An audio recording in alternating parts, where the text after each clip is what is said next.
ये साप्ताहिक बाइबल का उपदेश Plainfield Christian science church independent से है, जो प्लेनफील्ड, न्यू जर्सी, अमेरिका में है। अधिक जानकारी के लिए कृपया हमारी वेबसाइट पर जाएं www.plainfieldcs.com।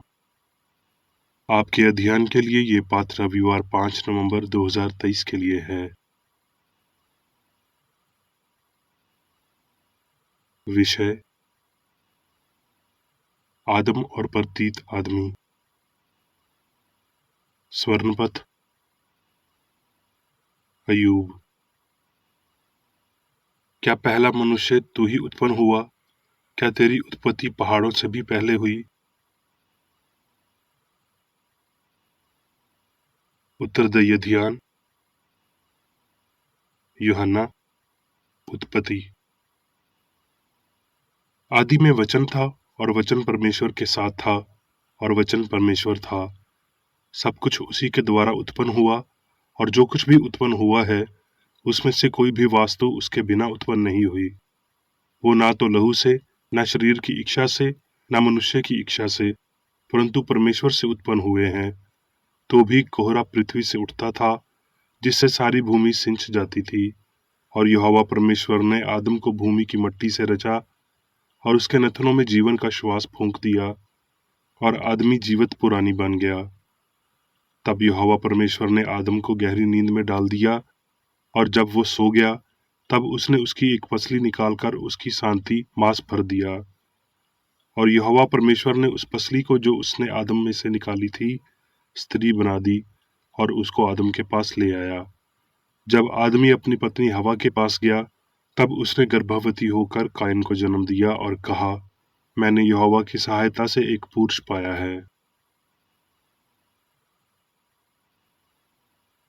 पाठ उपदेश बाइबल में से यशाया। सो तुम मनुष्य से परे रहो, जिसकी श्वास उसके नथनों में है, क्योंकि उसका मूल्य ही क्या है।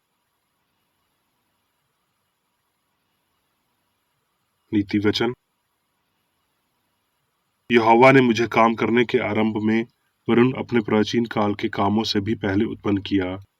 मैं सदा से, वरुण आदि ही से पृथ्वी की सृष्टि के पहले ही से ठहराई गई हूँ, जब पहाड़ या पहाड़ियां सिथर नहीं की गई थीं। जब यहोवा ने ना तो पृथ्वी और ना मैदान, ना जगत की धूलि के परमाणु बनाए थे, इनसे पहले मैं उत्पन्न हुई। जब उसने आकाश को सिथर किया, तब मैं वहां थी।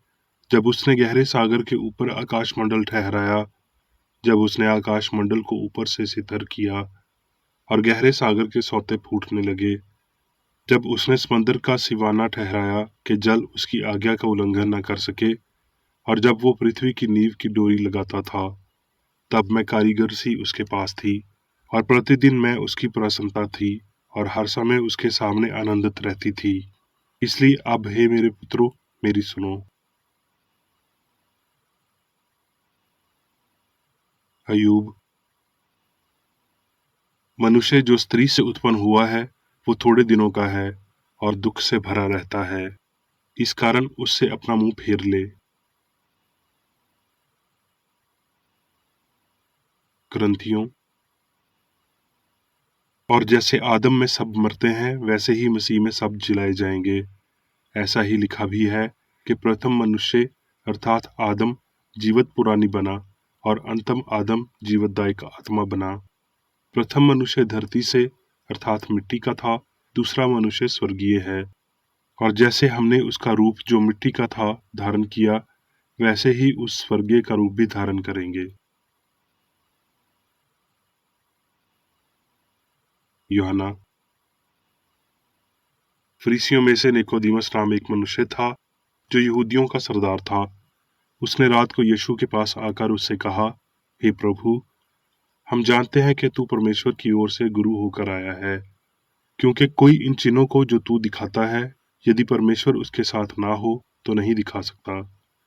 यीशु ने उसे उत्तर दिया कि मैं तुझसे सच सच कहता हूँ, यदि कोई नए सिरे से ना जन्मे तो परमेश्वर का राज्य नहीं देख सकता। निकोदेमुस ने उससे कहा, मनुष्य जब बूढ़ा हो गया तो क्यों कर जन्म ले सकता है? क्या वो अपनी माता के गर्भ में दूसरी बार प्रवेश करके जन्म ले सकता है? यीशु ने उसे उत्तर दिया कि मैं तुझसे सच सच कहता हूँ, जब तक कोई मनुष्य जल और आत्मा से ना जन्मे, तो वो परमेश्वर के राज्य में प्रवेश नहीं कर सकता। क्योंकि जो शरीर से जन्मा है वो शरीर है, और जो आत्मा से जन्मा है वो आत्मा है। अचंबा ना कर कि मैंने तुझसे कहा कि तुम्हें नए सिरे से जन्म लेना अवश्य है। यूहन्ना। और भोर को फिर मंदिर में आया, और सब लोग उसके पास आए। फरीसियों ने उससे कहा, तू अपनी गवाही आप देता है, तेरी गवाही ठीक नहीं। उन्होंने उससे कहा, तू कौन है? यीशु ने उनसे कहा, वही हूँ जो आराम से तुम्हें कहता आया हूँ। मैं वही कहता हूँ जो अपने पिता के यहाँ देखा है, और तुम वही करते हो जो तुमने अपने पिता से सुना है। उन्होंने उससे कहा, हम व्यभिचार से नहीं जन्मे, हमारा एक पिता है, अर्थात परमेश्वर। यीशु ने उनसे कहा, यदि परमेश्वर तुम्हारा पिता होता तो तुम मुझसे प्रेम करते, क्योंकि मैं परमेश्वर में से निकल कर आया हूँ। मैं आपसे नहीं आया, परंतु उसी ने मुझे भेजा है। तुम अपने पिता शैतान से हो, और अपने पिता की लालसाओं को पूरा करना चाहते हो। वो तो आराम से हत्यारा है, और सत्य पर सिधर न रहा, क्योंकि सत्य उसमें है ही नहीं। जब वो झूठ बोलता है तो अपने स्वभाव ही से बोलता है, क्योंकि वो झूठा है, वरन झूठ का पिता है। परंतु मैं जो सच बोलता हूँ, इसलिए तुम मेरी प्रतीति नहीं करते। मैं तुमसे सच सच कहता हूँ कि यदि कोई व्यक्ति मेरे वचन पर चलेगा, तो वो अनंत काल तक मृत्यु को ना देखेगा। यूहन्ना। और उसने उनके सामने इतने चिन्ह दिखाए, तो भी उन्होंने उस पर विश्वास न किया। इस कारण वो विश्वास न कर सके, क्योंकि यशायाह ने फिर भी कहा कि उसने उनकी आंखें अंधी और उनका मन कठोर किया है। कहीं ऐसा ना हो कि वो आंखों से देखें और मन से समझें और फिरें, और मैं उन्हें ठीक करूं। क्योंकि मनुष्यों की प्रशंसा उनको परमेश्वर की प्रशंसा से अधिक प्रिय लगती थी। गलतियों पौलुस की, जो न मनुष्यों की ओर से और न मनुष्य की द्वारा, वरुण यीशु मसीह और परमेश्वर पिता के द्वारा, जिसने उसको मरे हुओं में से जिलाया, प्रेरित है। मुझे आश्चर्य होता है कि जिसने तुम्हें मसीह के अनुग्रह से बुलाया, उससे तुम इतनी जल्दी फिरकर और प्रकार की सुसमाचार की ओर झुकने लगे।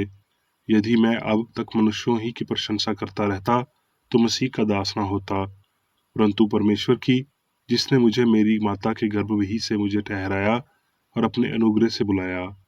जब इच्छा हुई कि मुझ में अपने पुत्र को प्रकट करे, कि मैं अन्य जातियों में उसका सुसमाचार सुनाऊं, तो मैंने मांस और न लहू से सलाह ली। यूहन्ना। हे मेरे बालकों, जो आदि से है तुम उसे जानते हो, तुम पिता को जान गए हो। क्योंकि जो कुछ संसार में है, अर्थात शरीर की अभिलाषा और आंखों की अभिलाषा और जीवन का घमंड, वो पिता की ओर से नहीं, परंतु संसार ही की ओर से है। और संसार और उसकी अभिलाषाएं दोनों मिटती जाती हैं, पर जो परमेश्वर की इच्छा पर चलता है वो सर्वदा बना रहेगा। तुम्हारा तो इस पवित्र से अभिषेक हुआ है, और तुम सब कुछ जानते हो। जो कुछ तुमने आराम से सुना है वही तुम में बना रहे। जो कुछ तुमने आराम से सुना है, यदि वो तुम में बना रहे, तो तुम भी पवित्र में और पिता में बने रहोगे। अब मैं मेरी बेकरेडी द्वारा क्रिश्चियन साइंस की किताब विज्ञान और स्वस्थ शास्त्रों की कुंजी के साथ के साहस संबंधी अंश पढ़ूंगा। विज्ञान और स्वस्थ। अनंत की कोई शुरुआत नहीं है। इस शब्द की शुरुआत ही एकमात्र के संकट के लिए की जाती है, यानी ब्रह्मांड सहती ईश्वर और मनुष्य की अनंत सत्यता और एकता। आध्यात्मिक वास्तविक मनुष्य का कोई जन्म नहीं होता, कोई भौतिक जीवन नहीं होता, और कोई मृत्यु नहीं होती।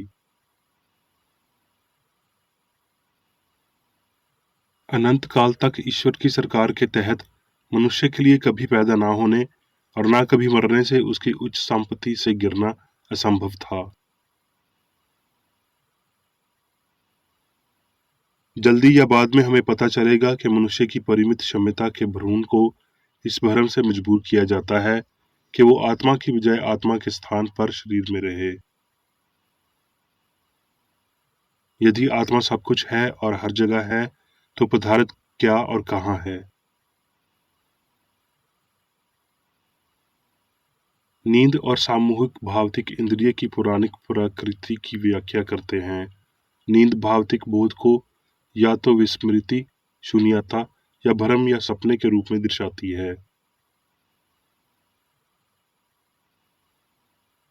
जब हम जागते हैं तो हम पदार्थ के दुखों और सुखों का सपना देखते हैं। कौन कहेगा, भले ही वो क्रिश्चियन विज्ञान को नहीं समझता, कि ये सपना सपने देखने वाले की बजाय नश्वर मनुष्य नहीं हो सकता है। तर्कसंगत रूप से अन्यथा कौन कह सकता है, जब सपना नश्वर मनुष्य को शरीर और विचार में बरकरार रखता है, हालांकि तथाकथित सपने देखने वाला बेहोश है। सही तर्क के लिए विचार से पहले केवल एक तथ्य होना चाहिए, अर्थात आध्यात्मिक अस्तित्व। वास्तव में कोई अनय अस्तित्व नहीं है, क्योंकि जीवन को इसकी विस्मयता मृत्यु डर से एकजुट नहीं किया जा सकता है। सभी मानवीय कलाओं का जानिक आदम सपना गहरी नींद थी, जिसमें यह भ्रम उत्पन्न हुआ कि जीवन और बुद्धि आगे बढ़ेगी और पदार्थ में चली जाएगी। नश्वर जीवन में मानव अनुभव, जो एक अंडे से शुरू होता है, अयूब के साथ मेल खाता है जब वो कहता है, मनुष्य जो स्त्री से उत्पन्न होता है वो थोड़े दिनों का और दुख से भरा रहता है। नश्वर को भौतिक जीवन की इस धारणा से समग्र रूप से उभरना चाहिए। उन्हें क्रिश्चियन विज्ञान के साथ अपने गोले खोलने चाहिए और बाहर और ऊपर की ओर देखना चाहिए। क्योंकि नश्वर मनुष्य और पाप दोनों की शुरुआत होती है, इसलिए उनका अंत भी होना चाहिए। जबकि पाप रहित वास्तविक मनुष्य शाश्वत है। हवा की घोषणा, मैंने यहोवा की सहायता से एक पुरुष पाया है, ईश्वर को पाप और पाप की संतान का रचयिता मानता है। अस्तित्व की ये मिथ्या भावना भ्रातृघातक है। यीशु के शब्दों में ये बुराई, शैतान, आरंभ से हत्यारा है। यीशु ने परमेश्वर और उसकी सृष्टि के इस विपरीत को हमेशा बेहतर परिभाषित किया, जब उसने कहा, वो झूठा है वरन झूठ का पिता है। यीशु ने यह भी कहा, क्या मैंने तुम 12 को नहीं चुन लिया, तो भी तुम में से एक व्यक्ति शैतान है। ये बात उसने आदम की जाति में से एक यहूदा के विषय में कही। यीशु ने यह कभी नहीं कहा कि परमेश्वर ने शैतान को बनाया, परंतु उसने कहा, तुम अपने पिता शैतान से हो। ये सभी कहावतें ये दर्शाने के लिए थीं कि पदार्थ में मन स्वयं इसका लेखक है और ये केवल एक मिथ्या और भ्रम है। आदम, जिसे शास्त्रों में धूल से निर्मित दर्शाया गया है, मानव मन के एक वास्तुपात है। भौतिक इंद्रियां आदम की तरह पदार्थ में उत्पन्न होती हैं और धूल में लौट जाती हैं, गैर बुद्धिमान साबित होती हैं। वो जैसे आती हैं वैसे ही बाहर निकल जाती हैं, क्योंकि वो अभी भी तुरती हैं, अस्तित्व का सत्य नहीं है। जब हम सत्य के लिए गलत अर्थ को त्याग देते हैं और देखते हैं कि पाप और नश्वरता का कोई सिद्धांत या सत्यातिव नहीं है, तो हम सीखेंगे कि पाप और नश्वरता वास्तविक उत्पत्ति या सही अस्तित्व के बिना है। वो मूल शून्यता है, जिनमें से त्रुटि धूल से बने मनुष्य के माध्यम से सृजन का अनुकरण करती हैं। दिव्य विज्ञान नई शराब को पुरानी बोतलों में नहीं डालता है, आत्मा को सामग्री में, ना ही अनंत में। जब हम आत्मा के तत्वों को समझ लेते हैं, तो भौतिक वस्तुओं के बारे में हमारे झूठे विचार नष्ट हो जाते हैं। पुरानी मान्यता को खत्म किया जाना चाहिए या नया विचार फैलाया जाएगा, और पुराना जो हमारे दृष्टिकोण को बदलने के लिए है खो जाएगा। अब पुराने समय की तरह सत्य बुराइयों को दूर करता है और बीमारों को ठीक करता है। जन्म, क्षय और मृत्यु के भौतिक बोध से उत्पन्न होते हैं, आध्यात्मिक से नहीं, क्योंकि बाद में जीवन और चीजों से नहीं बनता जो मनुष्य खाता है। पदार्थ इस शाश्वत तथ्य को नहीं बदल सकता कि मनुष्य का अस्तित्व इसलिए है क्योंकि ईश्वर का अस्तित्व है। नए बच्चे के जन्म या दिव्य विचार में उच्च रूप से भाग लेने के लिए आपको नश्वर विचार को उसकी भावतिक अभिधारणाओं से अलग करना चाहिए। एक आध्यात्मिक विचार में त्रुटि का एक भी तत्व नहीं होता और ये सत्य जो कुछ भी आपत्तिजनक है उसे ठीक से हटा देता है। मानव इतिहास में जब निःशब्द फल अपनी तरह का फल उत्पन्न कर रहा था तो कार्य प्रणाली में बदलाव का सुझाव आया कि पुरुष को महिला से पैदा होना चाहिए, ना महिला को फल से पुरुष से लिया जाना चाहिए। मनुष्य की प्रकृति और उत्पत्ति के संबंध में एक और परिवर्तन आएगा और ये रहस्य उद्घाटन अस्तित्व के सपने को नष्ट कर देगा, वास्तविकता को बाहर करेगा, विज्ञान और सृष्टि के गौरवशाली तथ्य को सामने लाएगा कि पुरुष और महिला दोनों ईश्वर से आते हैं और उनके शाश्वत बच्चे हैं, किसी कम माता पिता से संबंधित नहीं है। ईश्वरीय विज्ञान सत्य के प्रकाश के साथ त्रुटि के बादलों को वापस रोल करता है और मनुष्य पर पर्दा उठाता है, जैसे कि कभी पैदा नहीं हुआ और कभी ना मरने वाला है, लेकिन अपने निर्माता के साथ सह अस्तित्व के रूप में है। अब मैं मेरी बेकरेडी द्वारा चर्च मैनुअल में दिए गए 3 दैनिक कर्तव्यों को पढ़ूंगा। दैनिक प्रार्थना। प्रत्येक दिन प्रार्थना करने के लिए इस चर्च के प्रत्येक सदस्य का कर्तव्य होगा, तुम्हारा राज्य आए, ईश्वरीय सत्य, जीवन और प्रेम के शासन को मुझ में स्थापित कर और मुझ पर शासन कर, और तेरा वचन सभी मनुष्यों के स्नेह को समृद्ध कर सकता है और उन पर शासन कर। आदेशों और कर्तव्यों के लिए एक नियम। ना तो दुश्मनी और ना व्यक्तिगत लगाव मदर चर्च के सदस्यों के आदेशों और कर्तव्यों पर लागू करना चाहिए। विज्ञान में दिव्य प्रेम ही मनुष्य को नियंत्रित करता है और एक क्रिश्चियन विज्ञानी प्यार की मीठी सुविधाओं को दर्शाता है। प्यार में डांटने पर, सच्चा भाईचारा, परोपकार और क्षमा में।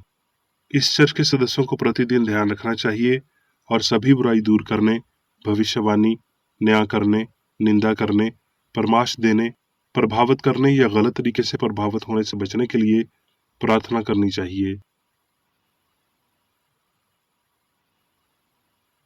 कर्तव्य के प्रति सतर्कता।